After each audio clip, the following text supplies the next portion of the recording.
বেগম খালেদা জিয়া একটি ইতিহাস, রাজনীতির একটি স্তম্ভ, হিমালয়ের মতো দাঁড়িয়েছিলেন। তার ব্যক্তিত্ব দাঁড়িয়ে থাকবে, আমাদেরকে পথ নির্দেশ দান করবে। Begum Khaleda Zia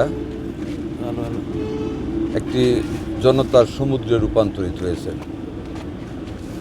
Begum Khaleda Zia stood like Himalaya as a winning leader in all the crises and struggles of the nation, and she owned the battle.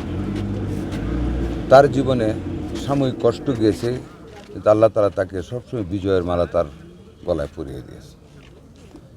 Begum Khaleda জিয়াকে তার স্বামী তিন দিক থেকে সে একটা গর্বিত মহিলা, গর্বিত রাজনীতিবিদ, ইতিহাস ভরা তার জীবনে। স্বামী শহীদ রাষ্ট্রপতি জিয়াউর রহমান, এদেশের স্বাধীনতার ঘোষক, মুক্তিযুদ্ধের সেক্টর কমান্ডার, জেড ফোর্সের কমান্ডার। শুধু তাই না, সে বহুদলীয় গণতন্ত্রের প্রবক্তা। 1975-এর পট পরিবর্তনের পর যখন জাতি একটা সাংঘাতিক রকম বিশৃঙ্খল আইনশৃঙ্খলার অবনতির মধ্যে পড়ে গিয়েছিল, তাকে যখন গৃহবন্দী করা হয়েছিল, সে অবস্থা থেকে সিপাহী জনতা তাকে কাঁধে করে এনে রাষ্ট্রীয় ক্ষমতা দিয়েছে, অ্যান্ড হি সাকসেসফুলি ডিলড দ্যাট। সেই জিয়াউর রহমানের স্ত্রী বেগম খালেদা জিয়া একটা গর্বিত স্ত্রী। বেগম খালেদা জিয়া একটা গর্বিত সন্তানেরও মা। একটি সন্তানকে স্বৈরাচার সরকারের বিভিন্ন অত্যাচারে হত্যা করা হয়েছে, কোকুকে, আরাফাত রহমান কোকু। দ্বিতীয় তারেক রহমান, যে শিশু সন্তানদের সাথে নিয়ে সে কারাবাস করেছিল 71-এর মুক্তিযুদ্ধের সময়, সেই তারেক রহমান আজকে বাংলাদেশে 18 কোটি মানুষের জননন্দিত নেতা। এবং যদি ভুল না হয়, আল্লাহ বেজার না হন, যা বুঝি সে আগামী দিনে প্রধানমন্ত্রী হবেন জনগণ ভোট দিলে। সেই তারেক রহমানের মা বেগম খালেদা জিয়া, আর নিজে এক ইতিহাস, একটা পর্বত, পাহাড় সমান ব্যক্তিত্ব নিয়ে যিনি সারা বিশ্বের বুকে রাজনৈতিক বিচরণ করেছেন বাংলাদেশের স্বাধীনতার সার্বভৌমত্বকে নিয়ে, যার ব্যক্তিত্বের বলে আজকে তিনি বিএনপি না, এই সীমা পেরিয়ে সে আজকে 18 কোটি মানুষের অভিভাবক। সে বাংলাদেশের অতি গুরুত্বপূর্ণ ব্যক্তিত্ব, যিনি জানাজার পরে লক্ষ কোটি মানুষের জানাজা পেয়েছেন। তার ডেড বডি মানিক মেহবিনেতে আসার পর কোনো মানুষের চোখ শুকনা ছিল না, মানুষ কেঁদেছে তাকে দেখে, টিভির পর্দায় দেখে দেখে মানুষ তাকে কেঁদেছে। সে এই বিজয় গাথা সম্মান পেয়ে গিয়েছে মৃত্যুর সময়, মৃত্যুর পরে। কাজে সে একজন সার্থক রাজনীতিবিদ, সার্থক মা, সার্থক গৃহবধূ। সেই দিক থেকে বেগম খালেদা জিয়া সারা বিশ্বের কাছে আজকে যেই মর্যাদায় উপনীত হয়েছে, ভাগ্যের খেলা দেখেন। যে জিয়া রহমানের মাজারকে শেখ হাসিনা এখান থেকে উঠিয়ে ফেলতে বলেছিল, উপড়ে ফেলতে বলেছিলেন, সেই মাজারে আজকে বেগম খালেদা জিয়া তার স্বামীর পাশে সমাহিত। That is the reward from the nature, that is the reward from আল্লাহ সুবহানাহু ওয়া তাআলা।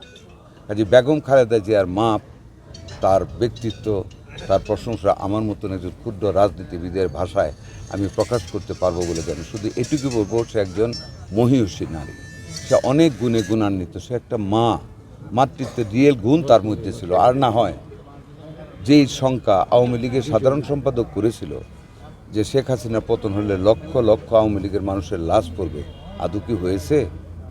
যেই হসপিটালে বেগম খালেদা জিয়ার মৃত্যু হয়েছে, সেই হসপিটালের বেড থেকে 7ই আগস্ট 2024 উনি জাতির উদ্দেশ্যে প্রতিহিংসা রাজনীতি ছেড়ে দেওয়ার জন্য নিজের দল এবং জাতিকে অনুরোধ করলেন।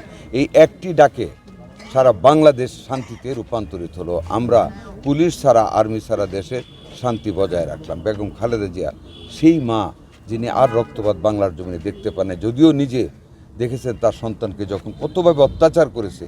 তারপরে যে মা কেঁদেছিল তারেক রহমানকে ধরে, সেই তারেক রহমান বাংলাদেশে মাটিতে আসতে পারেনি ফ্যাসিস্ট সরকারের জন্য। সেই সরকারের মানুষকেও সে কিন্তু ছেড়ে দিয়েছে। তাকে কতভাবে অত্যাচার করা হয়েছে, বালির ভাত করা হয়েছিল তার বাসার সামনে, তাকে সেই নির্জন কারাবাস করতে হয়েছে স্বেচ্ছাতে ঘরের ভিতরে এক ফাতেমাকে সাথে নিয়ে।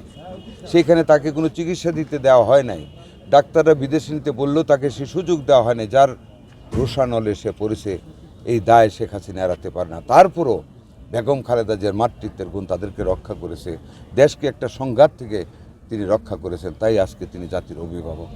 বেগম খালেদা জিয়া একটি ইতিহাস, রাজনীতির একটি স্তম্ভ, হিমালয়ের মতন দাঁড়িয়েছিলেন। তার ব্যক্তিত্ব দাঁড়িয়ে থাকবে, আমাদেরকে পথ নির্দেশ দান করবে। এবং আমার বিশ্বাস তার ছেলে তারেক রহমান জাতির উদ্দেশ্যে যে ভাষণ দিয়েছেন যে I have a plan for the people, I have a plan for the country, এবং নবী করিম সাল্লাল্লাহু আলাইহি সাল্লামের নীতি আদর্শকে সামনে রেখে তার সকল কাজকর্ম করবেন, এই যে আশ্বাস জাতির প্রতি, আমার বিশ্বাস জিয়া পরিবারকে আরও অনেক উপরে নিয়ে যাবে। ধন্যবাদ।